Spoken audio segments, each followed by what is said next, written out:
은퇴한 사람들이 예상보다 훨씬 가난한 이유, 숫자가 말해준다. 은퇴만 하면 시간은 많아지고 돈은 적당히 쓰면서 여유롭게 살겠지. 많은 사람들이 이렇게 생각합니다.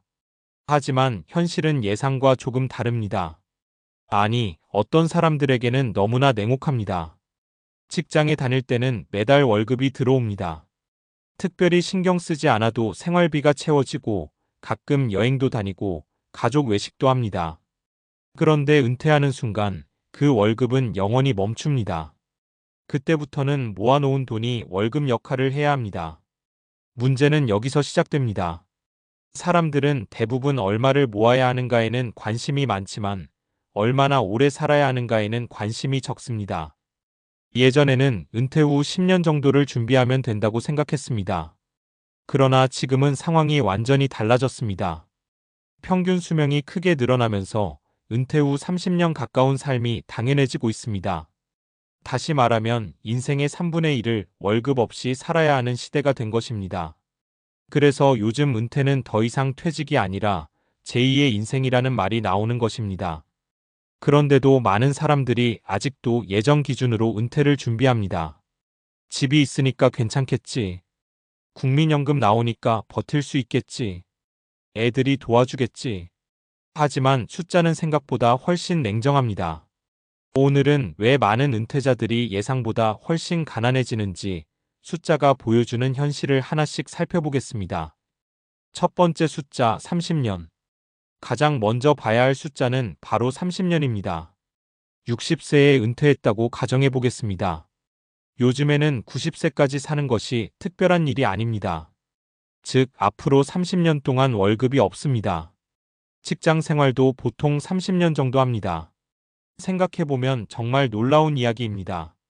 평생 일해서 번 돈으로 또 다른 30년을 살아야 하는 것입니다. 많은 사람들이 이 시간을 너무 짧게 계산합니다. 한 10년만 버티면 되겠지. 하지만 실제로는 그 3배를 준비해야 합니다. 두 번째 숫자, 월 300만 원. 많은 전문가들은 은퇴 후 부부가 최소한의 생활을 유지하려면 월 250만 300만 원 정도는 필요하다고 이야기합니다. 그렇다면 계산해 보겠습니다.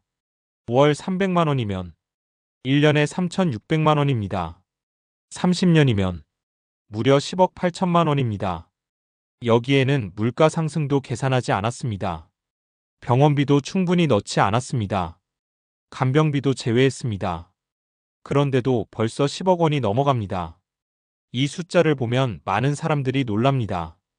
그렇게 많이 필요한가? 맞습니다. 우리는 매달 쓰는 돈은 쉽게 생각하지만 그것을 30년으로 곱하는 순간 완전히 다른 숫자가 됩니다. 세 번째 숫자, 국민연금. 많은 사람들이 가장 믿는 것이 국민연금입니다. 물론 국민연금은 정말 중요한 제도입니다. 하지만 국민연금만으로 노후를 해결하기는 쉽지 않습니다. 예를 들어 부부가 국민연금을 합쳐 월 200만 원 정도를 받는다고 가정해 보겠습니다. 생활비가 300만 원이라면 매달 100만 원이 부족합니다. 100만 원이면 적어 보일 수도 있습니다. 하지만 1년이면 1200만 원, 20년이면 2억 4천만 원, 30년이면 3억 6천만 원입니다. 매달 조금 부족한 것이 평생 이어지면 엄청난 차이가 생깁니다. 네 번째 숫자, 의료비. 은퇴 후 가장 많이 늘어나는 지출은 무엇일까요? 많은 사람들이 여행이라고 생각하지만 실제로는 병원비입니다. 나이가 들수록 건강검진이 늘어나고 치과 치료도 받게 되고 관절, 허리, 눈, 심장, 혈압, 당뇨까지 한번 병원에 다녀오면 생각보다 큰 돈이 나갑니다. 더 큰 문제는 간병입니다.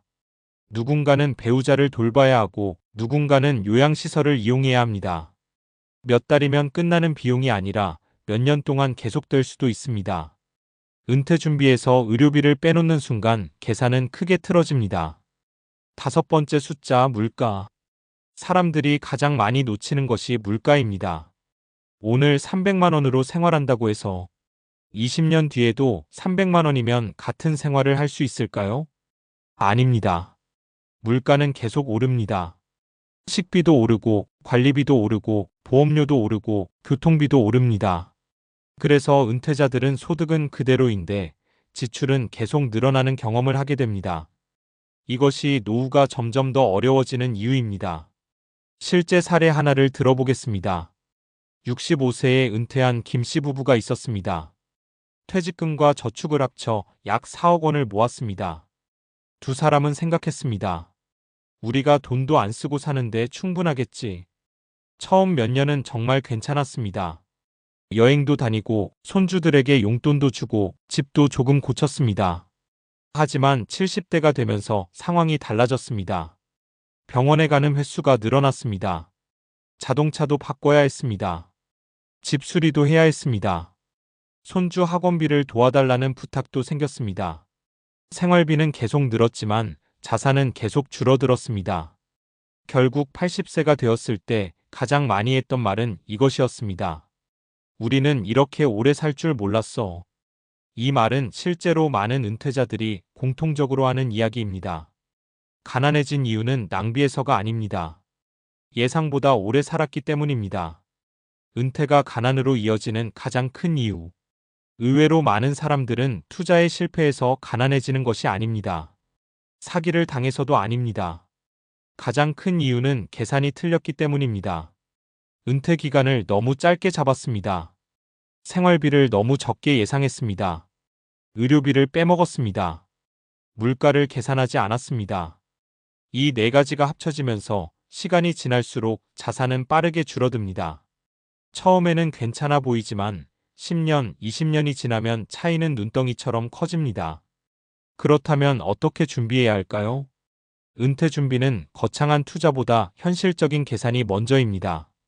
지금 생활비가 얼마인지 정확히 아는 것, 은퇴 후 필요한 생활비를 계산하는 것, 국민연금으로 부족한 금액을 확인하는 것, 예상보다 오래 살 가능성을 고려하는 것, 그리고 은퇴 이후에도 가능한 범위에서 소득을 이어갈 방법을 마련하는 것입니다. 최근에는 60세 이후에도 파트타임, 프리랜서, 소규모 창업, 재취업 등으로 일정한 현금 흐름을 유지하는 사람들이 늘고 있습니다. 큰 돈을 버는 것이 아니라 생활비의 일부를 충당하는 것만으로도 자산이 줄어드는 속도를 크게 늦출 수 있습니다. 마무리. 은퇴는 일을 그만두는 날이 아닙니다. 월급이 멈추고 자산이 월급 역할을 시작하는 날입니다. 그래서 은퇴 준비는 단순히 얼마를 모았느냐보다 그 돈이 얼마나 오래 버틸 수 있느냐를 계산하는 일이 더 중요합니다.